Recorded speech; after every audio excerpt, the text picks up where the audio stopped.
Let's continue to rejoice in the Lord. Woo! Hallelujah! Kung mabuti ang Diyos, purihin mo siya. Kung pinagpala ka niya this week, give Him the thanks, the praise, the honor that He deserves. Hallelujah! Oh, thank you, Jesus. Hallelujah. I love church. There's no place like the church. Hindi ko alam bakit ibang tao ayaw mag-church. There's nothing more happiest place in this planet Earth than the church of the living God. Hallelujah. Let's lift up our hands. Let us pray. Lord, salamat sa lahat ng iyong kabutihan, Panginoon, sa aming mga buhay.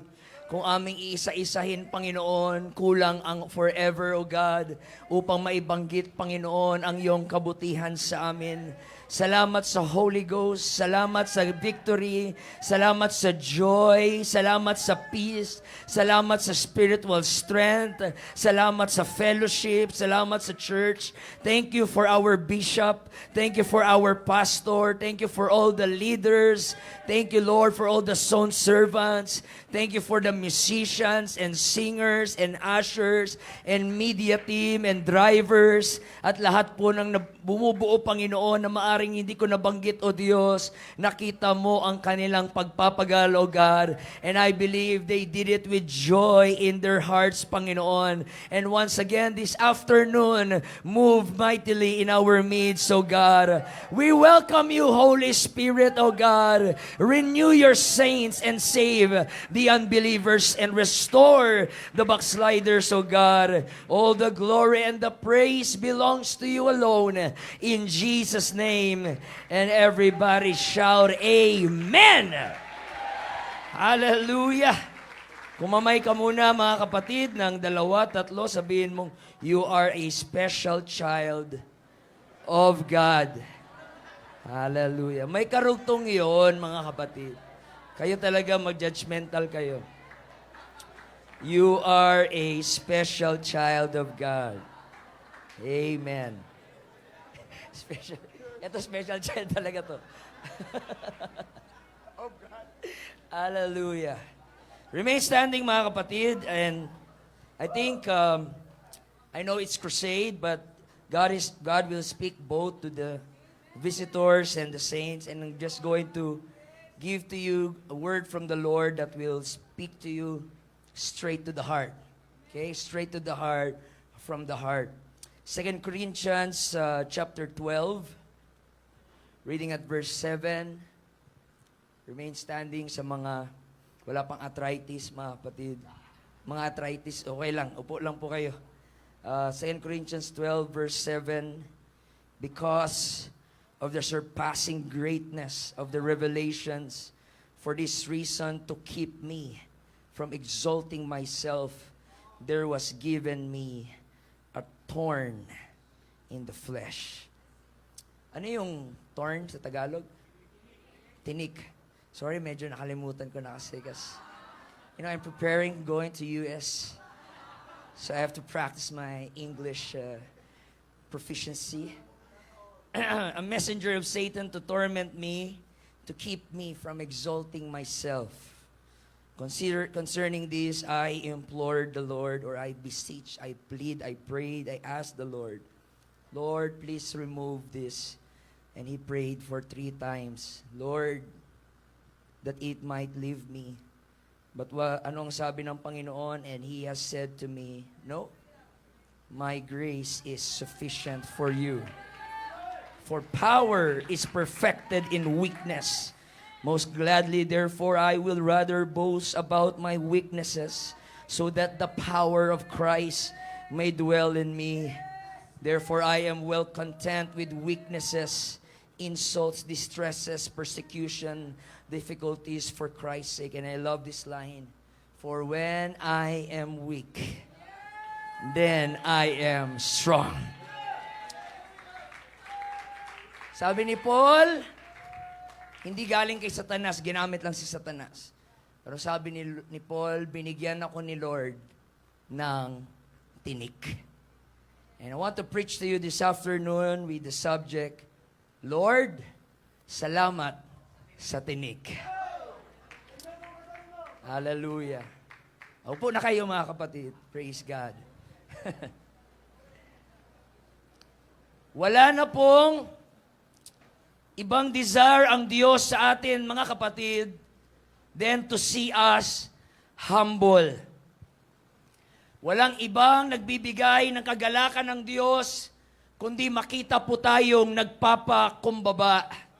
Lagi kong sinasabi, kung gusto nyong malaman sino ang totoong ministro at sino yung mga false, humility, mga kapatid. Ang totoong lingkod ng Diyos is a humble man at hindi mapagyabang. Meron sa kanyang constant awareness na lahat ng meron sa kanya is by the mercy of God and by the grace of God, and I don't have anything to boast. Walang lingkod ng Diyos na mayabang, mga kapatid. Walang lingkod ng Diyos na malaki ulo. Makinis, makinang ang ulo meron, pero malaking ulo, mga kapatid. Wala. Ang totoong Kristiyano ay palaging may joyful brokenness in his heart, understanding na kahit anong meron sa kanya, it's by the grace, it's by the mercy of God, it's by the goodness of God, mga kapatid. Kung papapiliin ng Diyos, maging successful ka o maging humble ka, mas pipiliin ni Lord na maging humble ka kaysa maging successful ka pero yayabang ka, kaysa maging successful ka pero maging arrogante ka. Yan ang ikababagsak mo, mga kapatid, pag ikaw ay nagsimulang nagmamataas sa iyong sarili. Kaya minsan, mas aalaw ni Lord na tayo ay dumanas ng mga problema at suliranin upang itulak tayong magpakumbaba sa ating mga sarili, mga kapatid. At huwag tayong magyayabang. Napakalinaw po sa Bible na walang grasya ang Diyos sa mga mayayabang. God resists the proud. May grasya ang Diyos sa mga drug addict. May grasya ang Diyos sa mga basagulero. May grasya ang Diyos sa mga walang hiyang tao. May grasya ang Diyos sa mga hindi naliligong tao, mga kapatid. May grasya ang Diyos sa mga palamura, pero walang grasya ang Diyos sa mga nagmamayabang at nagmamataas. God resists the proud, but He gives grace to the humble. Maaring marami kang kasalanan at pagkukulang sa Diyos, pero paglalapit ka na may pagpapakumbaba, pagpapalain ka ng Diyos, patatawarin ka ng Diyos. Ang hinahanap niya is not perfection, but humility. So always, humility. Di ba nakakainis pag may mayabang nakasama, mga kapatid? Sarap laparuhin, mga kapatid. Ang sarap sapakin. Pakayabang ng taong ito. Hindi tayo makatagal sa mga taong mayabang. Talagang, ang hangin. Grabe, ang lakas. Mabaho na nga yung kilikili, mga kapatid. Mayabang pa. How much more ang Diyos, mga kapatid. Galit na galit siya sa mayabang. Ang naiinis ng Diyos, ikaw na nga yung nagkasala. Ikaw pa yung mayabang, mga kapatid. Ikaw pa yung naggagaling-galingan, nagrurunong-runungan at nagbabanal-banalan. Pagdating sa church, huwag ka na magmayabang sa sarili mo. Yumuko ka na lang at sabihin mo, Lord, have mercy upon me, for I am a sinner. And that's the prayer na sinasagot ng Diyos. A prayer from a broken heart and humility. Alam natin gaano kagalit na galit ang Diyos sa kayabangan na kinik out niya si Lucifer dahil nagyayabang, mga kapatid. Proverbs 16:5, everyone that is proud in heart is an abomination to the Lord. Isaiah 42:8, I am the Lord, that is my name, and my glory will I not give to another. Handa ang Diyos parusahan, puksain at pahiyain ang sinumang nagmamataas sa kanyang sarili, mga kapatid. Hallelujah! Naniniwala ba kayo nakikilos ang Panginoon sa hapon na ito, mga kapatid? Naniniwala ba kayo for a fresh touch, outpouring, Holy Ghost revival this afternoon? But I will tell you, you can hinder that. You know how can you hinder that? Pride in your heart. Kayabangan, mga kapatid. Yan ang pipigil sa presensya ng Diyos. Kaya may iba umuuwi, hindi na puspos. May iba umuuwi, hindi na revive. May iba umuuwi, dry and empty. Bakit? Napakayabang, mga kapatid. Akala nila, kaya nila ng kanilang sarili, mga kapatid. Pag ikaw ay struggle mag-pray, hindi laziness ang problema mo. Pride ang problema mo. Kasi kala mo, kaya mong gumising ng araw na walang tulong ng Panginoon. Kaya mong pumasok sa work na walang tulong ng Panginoon. Prayerlessness is a pride, mga kapatid. Yan po ay kayabangan. And dagdag ko pa, huwag sana kayong magalit, mga kapatid. Yung hindi pagpupuri sa loob ng church, that is pride. Yang kamay mo, galing yan sa Panginoon. Yang hininga mo, galing yan sa Diyos. Yang bibig mo, galing yan sa Diyos.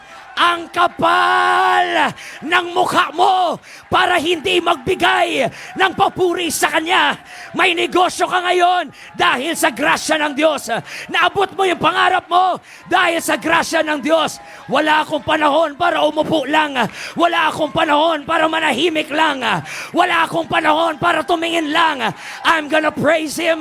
I'm gonna magnify Him. I'm gonna worship Him. I owe everything to Him. It is of the mercy of the Lord that we are not consumed, for His mercies are new every morning. Great is thy faithfulness. Come on, lahat ng hindi mayabang, purihin natin ang Diyos, mga kapatid. Humble yourselves. Humble yourselves. You are nobody. We are just all sinners, saved by grace. Galit ang Diyos sa kayabangan, mga kapatid. Pero mahal na mahal niya ang mga nagpapakumbaba. Sabi ng Panginoon, ang aking kingdom is only for them that are poor in spirit.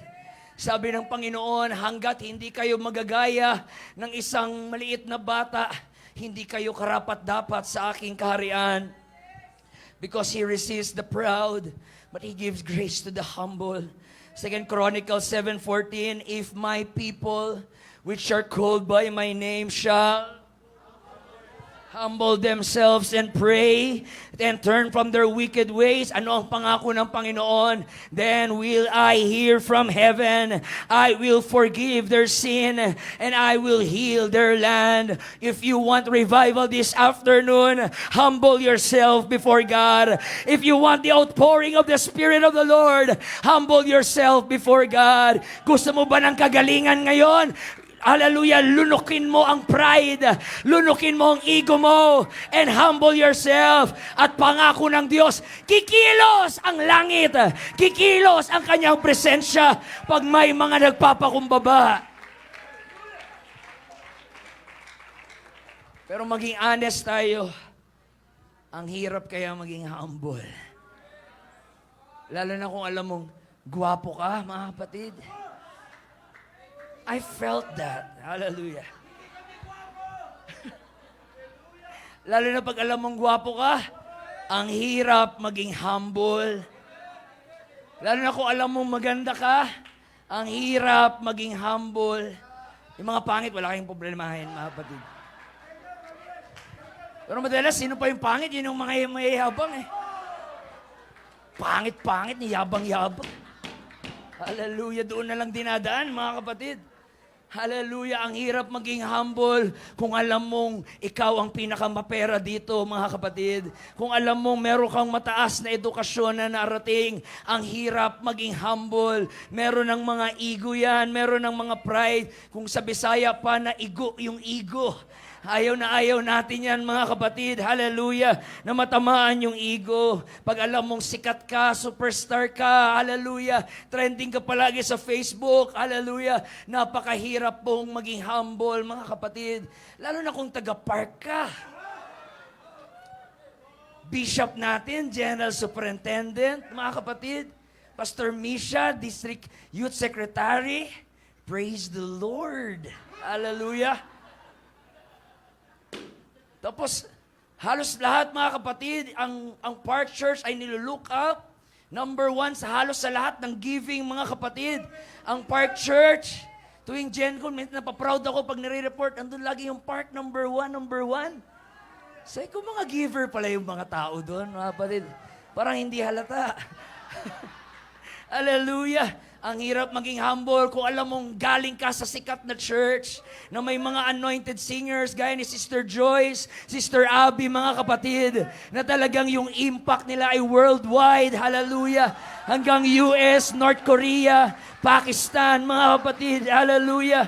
Ang hirap maging humble kung alam niyong sikat kayo na simbahan, mga kapatid. Lalo na pag nasa ministry ka, the humility is a battle. Nasa pulpito ka, nasa spotlight ka, nakikita ka ng mga tao, pinapalakpakan ka, mga kapatid.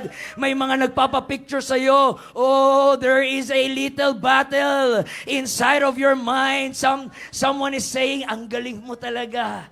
Ang husay mo talaga. See, they really like you. They really love you. Kasi ikaw ang pinakamagaling sa lahat. Hallelujah. Iba ka mangaral kumpara sa iba. Tatayo ka pa lang sa pulpito, may mga nangingisay na, mga kapatid. May something sa anointing mo. Hallelujah.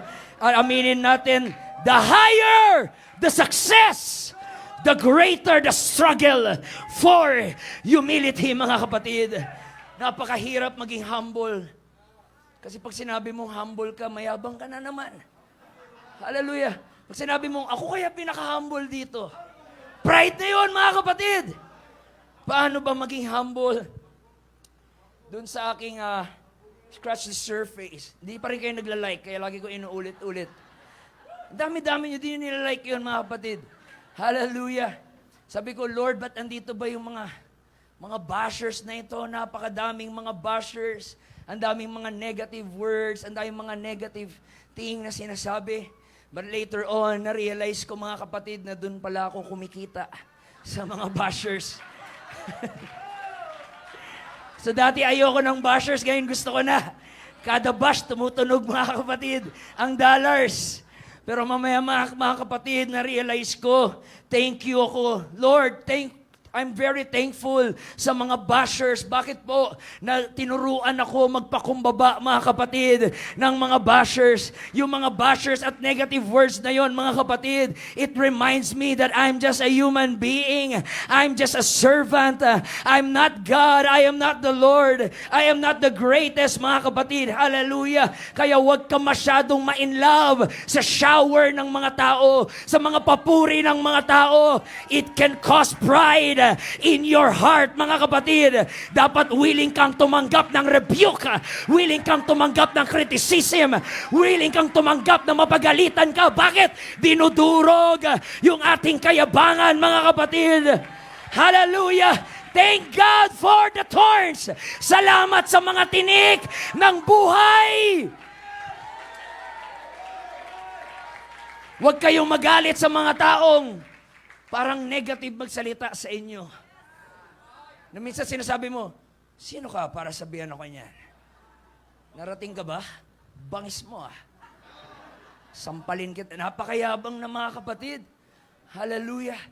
Minsan, yung mga masasakit magsalita sa buhay mo, yun yung mga totoong nagmamahal sa'yo. Yun yung mga totoo mong kaibigan. Huwag kang matakot sa mga rebuke, negative words, and criticism. Ang matakot ka, mga kapatid, yung mga traidor na kaibigan na paharap pinupuri ka, pero patalikod, inaabangan ang pagkabagsak mo. Inaabangan ang pagkatumba mo, mga kapatid. Thank God for the thorns. Salamat sa rebuke ni tatay. Salamat sa rebuke ni nanay. Salamat sa rebuke ni bishop. Nire-remind tayo to always keep your feet on the ground and stay humble. Success is more dangerous than sorrow. Appreciation are more dangerous than rejections. So how can I stay humble, mga kapatid? Kaya ba talaga ng tao maging humble? Can we really be humble? Lalo na kung ikaw si Paul. Kung ikaw si Paul, ay talagang magyayabang ka talaga. 14 books sa Bible, ikaw ang nagsulat? Panis. Si John, ilan lang? 4? John, 1 John, 2 John, 3 John, Revelation. Si Peter, 2 lang. Si Jude, ano ba yan? Ang liit. Hallelujah. Si Moses, 5 lang. Ako, si Pablo, 14 episodes. Hallelujah. Ang sarap magyabang. Struggle magyabang. Napakadaming revelation na binigay ni Lord kay Paul lang. Halos lahat ng mga doktrina na iniyayakap natin ngayon ay hinayag kay Apostle Paul, mga kapatid. Apostle Paul, 4 times niyang nakita si Jesus in a vision. Si Paul, naranasan niyang dinala siya ng Panginoon sa third heaven, mga kapatid. Akala ng mga tao na bumugbog sa kanya, patay na siya. Yun pala, God caught him in the spirit at dinala siya sa third heaven. Siguro kung kayo makaranas noon, baka pagbalik nyo dito, di na kayo mamansin, mga kapatid. Bakit magtingin na, may third heaven experience kayo? Wala. Kasi kayo nagpa-fasting. Kasi kayo nagpe-pray. Mga may hinang nila lang. But God brought me in the third heaven because I am the appointed Son of God. Sa kulungan. Baka pag binigay ni Lord yung revelation na binigay kay Paul, ibigay sa'yo, baka hindi mo kayanin, mga kapatid. Baka magmamataas ka. Baka maging demanding ka. Baka maging mayabang ka, mga kapatid. Hallelujah. Si Paul, ang pinakamatalino, brilliant, gifted writer sa lahat ng mga apostles, mga kapatid. Hallelujah. But mahal ng Panginoon si Paul. Hallelujah. At ang ginawa ng Panginoon, ang sabi ni Paul, binigyan ako ni Lord ng regalo to keep me humble. Earl, paabot nga ng drumstick. Isang drumstick. Hindi drumstick yung binigay ni Lord, mga kapatid, but this is just an example. Matalino si Paul. Grabe ang revelation ni Lord kay Paul. Kaya ang sabi ni Paul, kaya't binigyan ako ni Lord ng tinik to keep me from exalting myself. Para hindi ako magyabang na sabihin ko, ako na talaga to. I'm so anointed. I'm so powerful. I'm so great. Nilagyan ng thorn, mga kapatid, para manatili siyang humble, mga kapatid, at nagpapakumbaba sa Panginoon. Alam ni Lord na sa dinami-daming revelation na binigay niya kay Paul, it would make Paul, mga kapatid, proud. Kaya ang sabi ni Lord kay Paul, my revelation for you is too much for you to handle. That's why I'm giving you the thorn in the flesh. Ang thorn in the flesh ay hindi po kasalanan. Ang thorn in the flesh ay nagsisimbolo ng mga pain, trials, trouble, physical infirmity, sometimes broken family, mga trauma sa buhay, mga kapatid, mga family mo na hindi mo ma-win-win sa Panginoon, mga area ng buhay mo na durog ka at basag ka, mga kapatid. Nilagay talaga yan ng Diyos para manatili kang magpakumbaba, mga kapatid. Hallelujah! At ang sabi pa ni Paul, hindi ito galing kay Satanas, but this is God who gave it. Si Satanas, inutusan lang. Ikaw niya, Satanas. Hallelujah. Satanas, kunyari, ikaw si Satanas. Akala ni Satanas, sige, tusok-tusok mo ko. Akala ni Satanas, makapangyarihan siya. Hindi niya alam, si Lord lang ang nagpapapit sa kanya, mga kapatid. Hindi niya alam, si Lord lang ang nagkokontrol sa kanya. Ganon kasi, bitawan mo. Hallelujah. Satanas talaga. Of life, nawala na siya, mga kapatid, ng ganapang mabuhay. It's a suicidal thoughts, mga kapatid. In 2 Corinthians chapter 12, verse 15, sabi dito ni Paul, I will most gladly spend and be expended for your souls. If I love you more, am I to be loved less? Evangelist E.K., ano ba nangyayari? Bakit nag-iiyak-iyak si Paul? What's happening? Ito ang nangyari, mga kapatid. Si Paul ang nag-pioneer ng iglesia sa Corinth. And at that time, ang Corinth ang pinaka-immoral na lugar sa buong mundo. Yun po ang business center ng prosperity sa isang church. Kaya mo doon magpastor? With incest, homosexuality, mga kapatid, it's rampant. Kaya sa 1 Corinthians, talagang minartilyo sila ni Paul, mga kapatid. Pinagalitan sila ni Paul, pero tinaga lang ni Paul. Preach pa rin ang preach si Paul, mga kapatid. And after 4 years, lumago ang gawain ng Panginoon. And I'm so blessed, narinig ko sa teaching ni Bishop dati pa na midweek, na even though ang Corinth ay makasalanang church, sila ang inulan ng Diyos sa spiritual gifts, mga kapatid. Ganon ka-gracious ang Panginoon. Ganon ka-merciful ang Panginoon. He looks beyond your weaknesses. He looks beyond your failures. He looks beyond your mistakes. And He grants you His grace that you keep on going.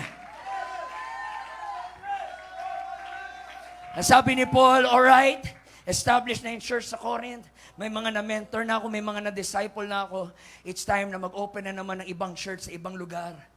At umalis si Paul, mga kapatid, sa Corinth, at tuloy-tuloy ang gawain doon. The problem is, may mga walang hiya na nakapasok sa Corinth ng mga false prophets and mga false teachers. At sinabi nila, bakit kayo nakinig dun sa kalbo na yun?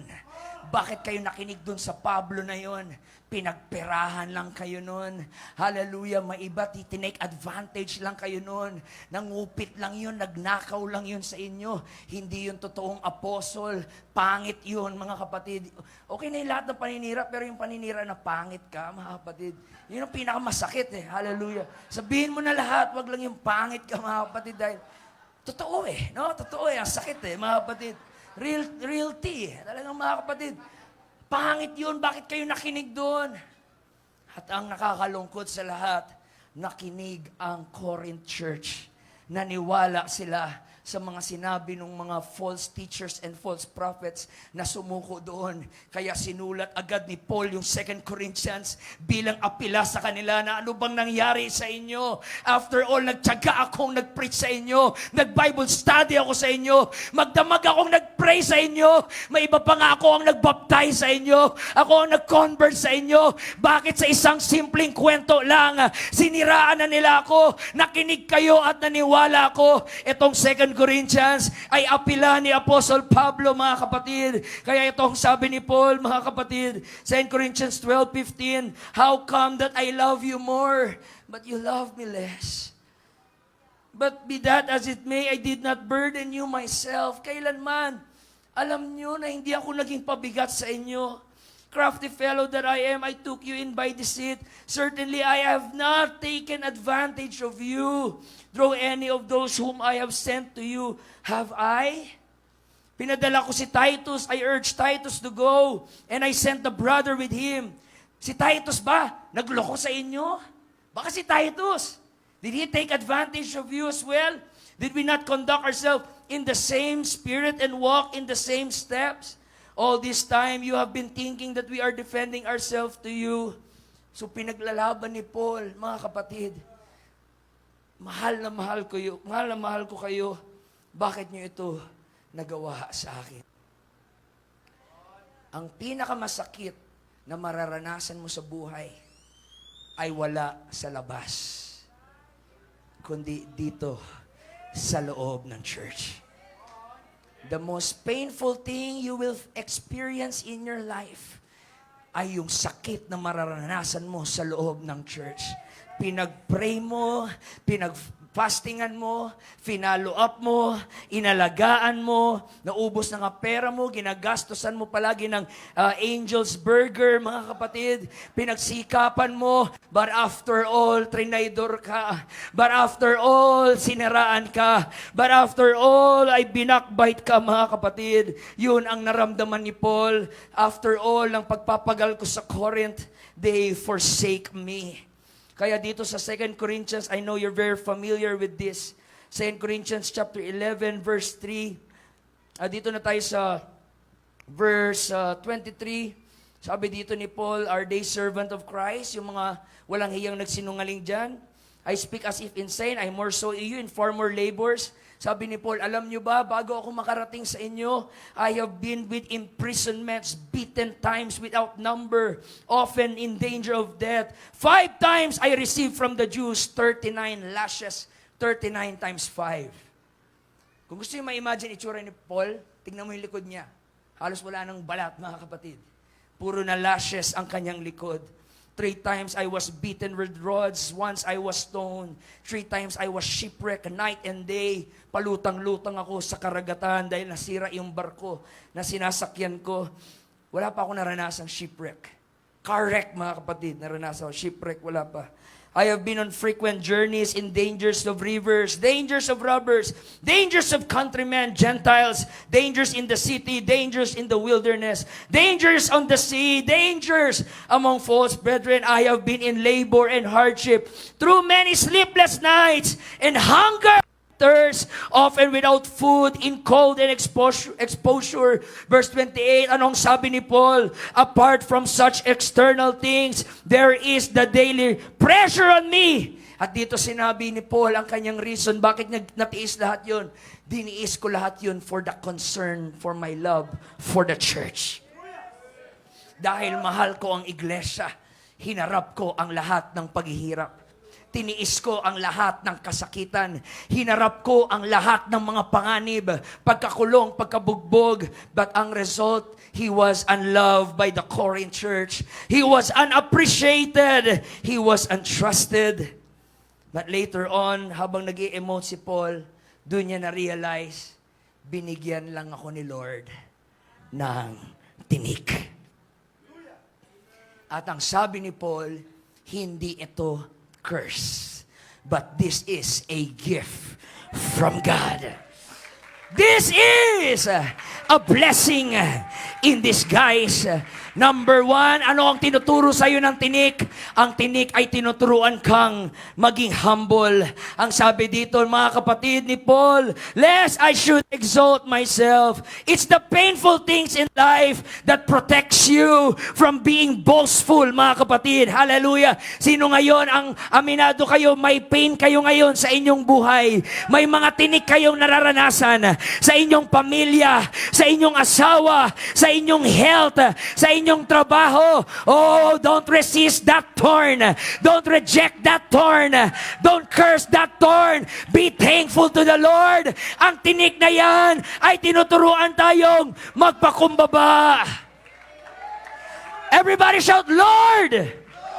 Salamat! Sa tinik. Ganon talaga. Pag gagamitin ka ni Lord, kailangan ng tinik. Dahil ang taong walang bubog ay hambog.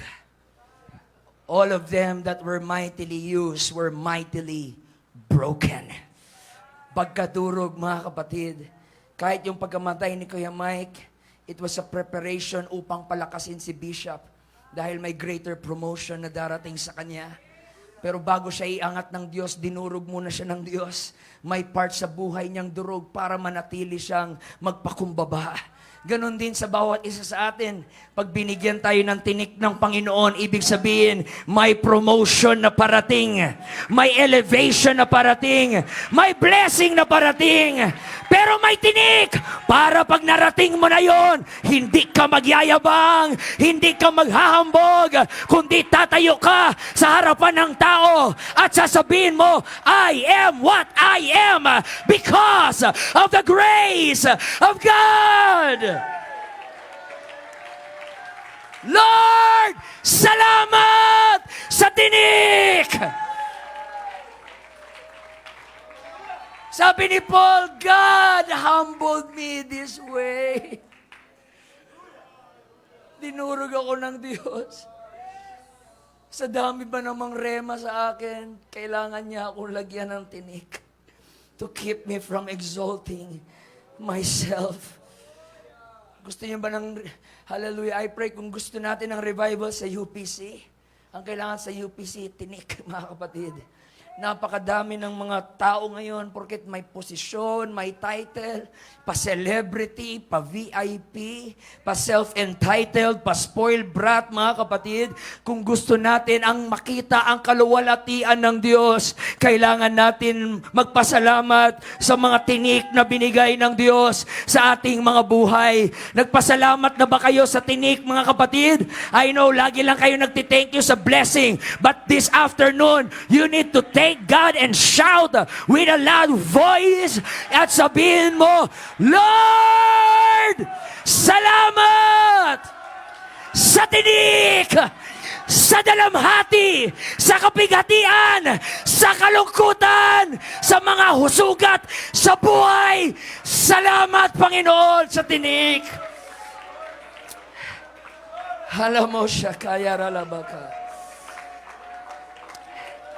Hindi galing kay Satanas yung tinik. Si Satanas, hindi ka lalagyan ng tinik. Si Satanas, pupurihin ka. Ang gwapo mo talaga, ang pogi mo talaga, ang ganda mo talaga. Alam niyo ba't may mga ministro ngayon na umabot sa reprobate, mga kapatid, na iniwan na sila ng Diyos? I mean, yun ang pinanakatakot na pwedeng mangyari sa buhay mo. Paluin na ako ni Lord, parusahan na ako ni Lord, lahat-lahat, wag niya lang ako iwan. Di ko kakayanin yun, mga kapatid. But there's in the Bible that says God gave up on them. God leave them with a reprobate mind and God will no longer save them, convict them, and talk to them. Iniwan na sila ng Diyos.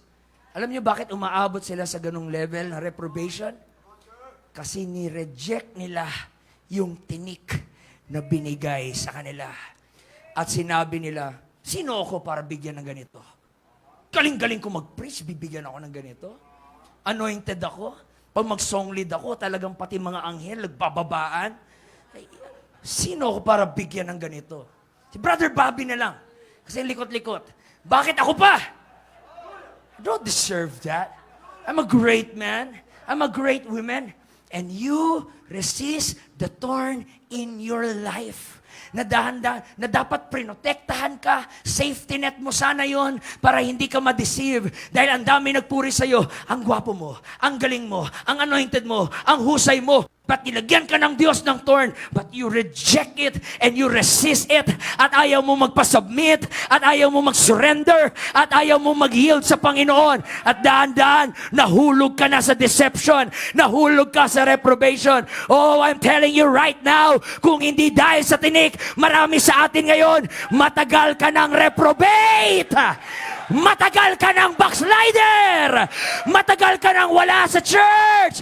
Lord, salamat sa tinik.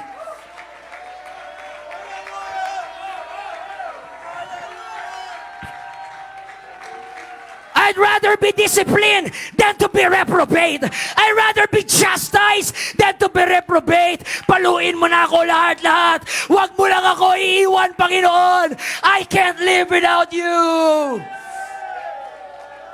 I can't live without you, Lord. Oh, ralabog ko. At anong sabi ni Paul? Nung binigyan ako ni Lord ng tinik, 3 beses akong lumapit sa Diyos. Una, lumapit siya sa Diyos. Lord, ang sakit. Can you take this away? Lilipad talaga ako, Lord, sa ministry pag wala sana to eh. Lord, ang hirap. Can you take it away? Anong sagot ni Lord? No. Alis na naman si Paul, tampo siya, mga kapatid. Para mga taga-park, tampuhin, mga kapatid. Pray siya ulit, Lord, sakit na talaga. Please, Lord, pagalingin mo na ako. Please, Lord, ligtas mo na yung pamilya ko, Lord, please. Sobrang hirap. Lagi na lang ako umiiyak dahil sa ganito, Lord.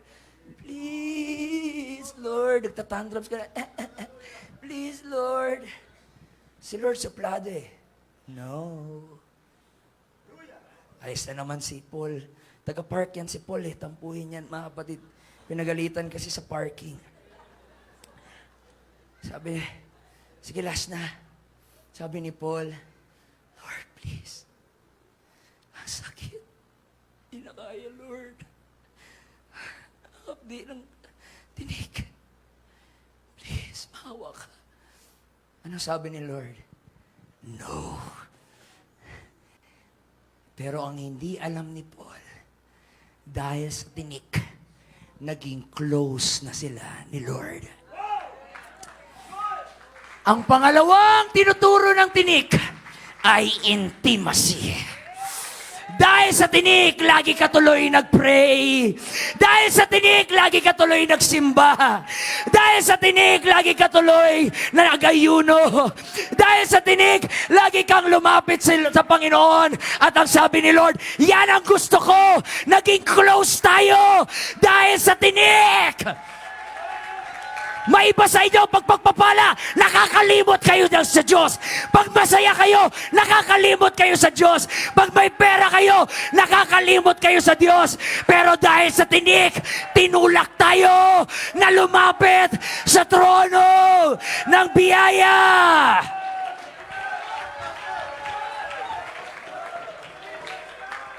Salamat, Lord, sa tinik. It drew me closer to you. It drew me closer to you. Dito natin napatunayan na ang pinaka-gracious answer ni Lord sa ating prayer is no. Dahil ang sinasabi ni Lord, sorry, namimiss lang kita. Hindi ka naman kasi nakakaalala sa akin pag masaya ka. Hindi ka naman kasi nakakaalala ka sa akin pag maganda buhay mo. I'm sorry kung namatay yung anak mo. I'm sorry kung namatay yung asawa mo. I'm sorry kung nawalan ka ng mahal sa buhay. It must happen because your presence is more important to me than the material things that you would acquire in this world. Mas importante ka sa Diyos kaysa ang success mo. Mas importante ka sa Diyos kaysa sa titulo. Mas importante ka sa Diyos. Salamat sa tinik. Naging close tayo sa Panginoon. Umamin tayo. Nagpipray lang tayo palagi pag may problema. But when life is cherry blossom and cloud nine, we don't draw to God. We don't come to Him. Nagpipray tayo pero yung mababaw at nagmamadali na, hallelujah, thank you, Lord. Pero yung may pinagdaraanan ka, mga kapatid, devotion pa lang, kinanta yung still I will trust you. Still I will follow. Sa ibang tao, inaantok sila. Pero ikaw na may tinik, damang-dama mo yung mensahe. At sasabihin mo, Lord, may tinik ako, but I still trust you. Lord, may tinik ako, but I'll still praise you. Lord, may tinik ako, but I will still worship you.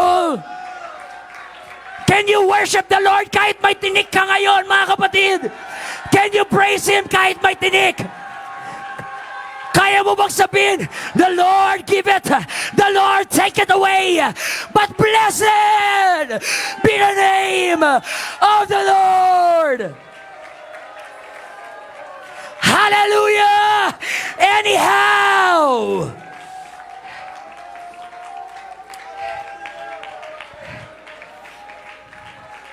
sabi ng Diyos, ang tinik, it draw me closer to you.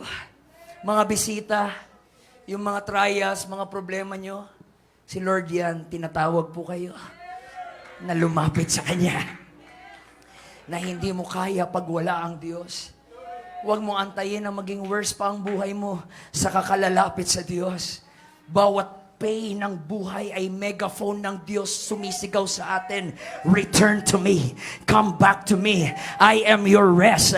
I am your strength. I am your comfort. I am your life. Sabi ni Paul, Lord, please alisin mo yung tinik. At nagpakita si Jesus. At doon ako nadurog. Anong sabi ni Jesus? No. My grace is sufficient. Dahil sa tinik, makikita mo ang sufficiency ng grace ng Panginoon. In your insufficiency, doon mo makikita na kompleto na tayo lahat sa ating Panginoon. Hindi dineliver ni Lord si Paul sa thorn, bagkos binigyan ni Lord si Paul ng discovery na dahil pala sa tinik, mas lalong nagliliwanag ang grasya ng Panginoon. Ang sabi ng Diyos, ganyan kasapat ang biyaya ko. Hindi ko kailangan alisin ang tinik sa buhay mo para makita mo yon. Bagkos gagamitin ko ang tinik sa buhay mo upang makita mo, my grace is enough. Oh! Oh! Oh! Halalobokosha. Come on, I'm not innocent with this. I have been through many thorns in my life. I have so many questions to God in an answered prayer. I have been broken and been hurt and have caused disgrace in my life, in my family, and in my ministry. I have caused so many failures, mga kapatid. Pero nagpapasalamat pa rin ako dahil sa mga bagay na yon. Dinisiplina ako ng Diyos. Tinuwid ako ng Diyos. Nilagyan niya ako ng tinik sa aking buhay para wala akong pagmamayabang. At lalo kong masabi, His grace is enough. So, ang tinik, tinuruan tayo ng humility, intimacy, dependency. At then may dugtog pang Panginoon, my grace is sufficient. My power is perfected. In your strength, no, in your weakness. The more kang mas mahina, the more mong makikita ang aking kalakasan. Ang katapusan mo ay ang simula ng Diyos, mga kapatid. May nakausap akong seaman. Pag may nalulunod pala daw, sabi niya sa akin, hindi namin sasagipin hanggat malakas pa. Kasi ang likot, lakas pa, mga kapatid. At pag subukan mong sagipin, baka matamaan yung mukha mo, masuntok ka. Pati ikaw malunod ka rin. Aantayin nilang mapagod at manghina. O siguro mawala na ng malay sa kanila sasagipin. Kaya hindi mo naranasan ngayon ang salvation ni Lord kasi masyado ka pang malakas. Punong-puno ka pa ng sarili mong galing. Alam mo kasi na may pera ka. Alam mo kasi na may trabaho ka. Alam mo kasi na sikat ka. Alam mo kasi na marami kang kaibigan. Pero mag-antay ka lang, kapatid. Dahan-dahan mga kaibigan mo ay aalis. Ang pera mo mauubos. Ang kasikatan mo ay lalaos. At doon mo makikita na iniwan ka na ng lahat. Pero may isa na hindi ka iniwan. May isa na nandyan pala sa'yo, hindi mo lang napansin. May isang kaibigan that sticketh closer than a brother. At doon mo naramdaman when you have lost everything, Jesus is still there. Iiwan ka ng lahat, pero hindi si Jesus. Iiwan ka ng church, pero hindi si Jesus. Iiwan ka ng lahat, pero hindi si Jesus.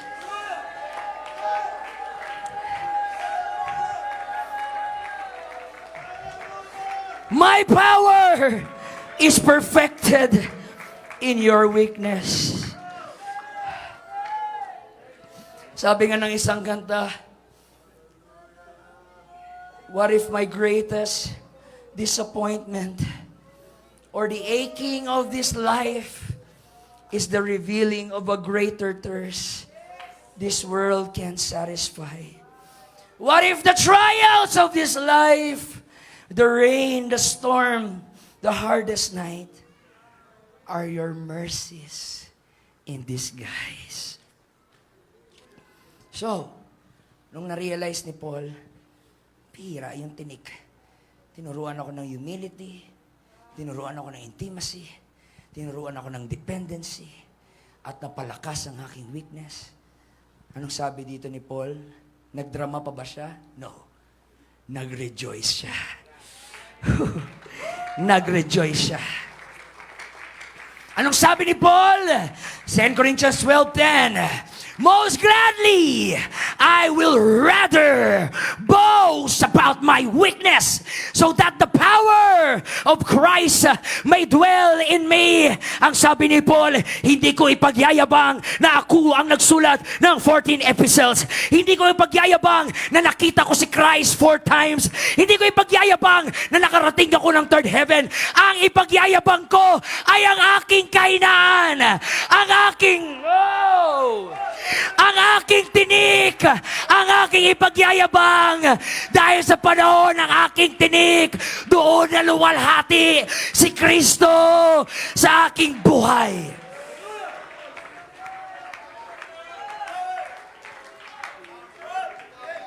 Everybody shout, Lord, salamat sa tinik.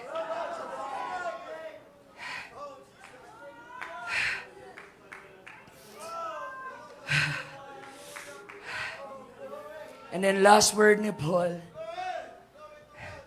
after niya ma-discover yung tinik, for when I am weak,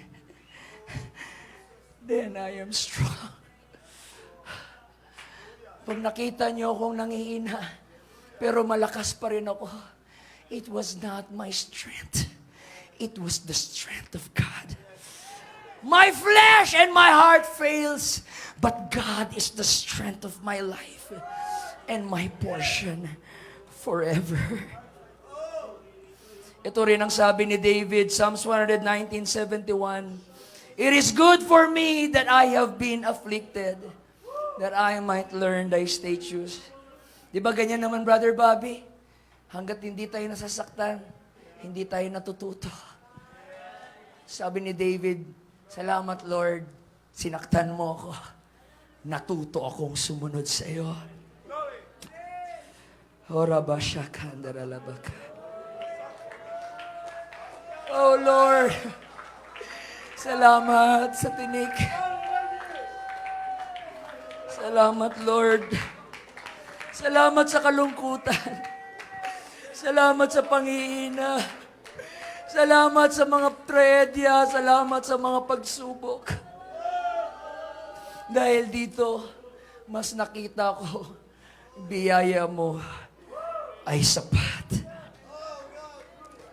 Sabi pa ng isang kanta, mga kapatid, as I close, I can do all things through Christ who gives me strength.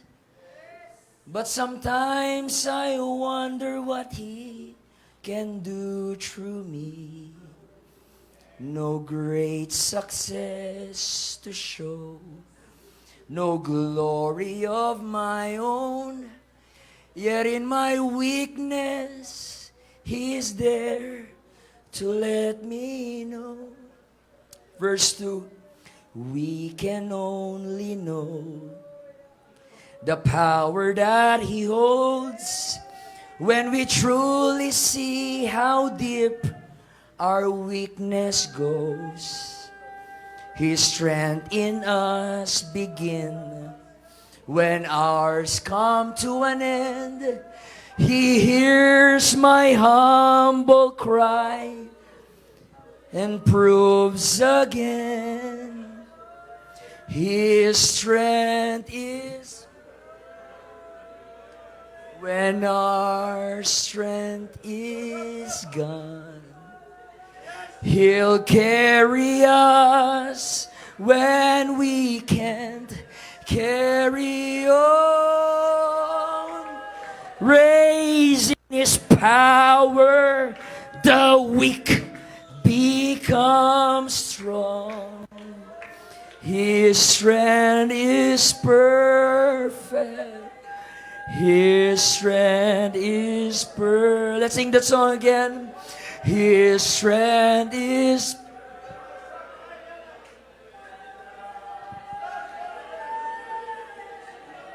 He'll carry us when we can't carry on. Raising His power, the weak become strong. His strength is perfect. His strength is perfect.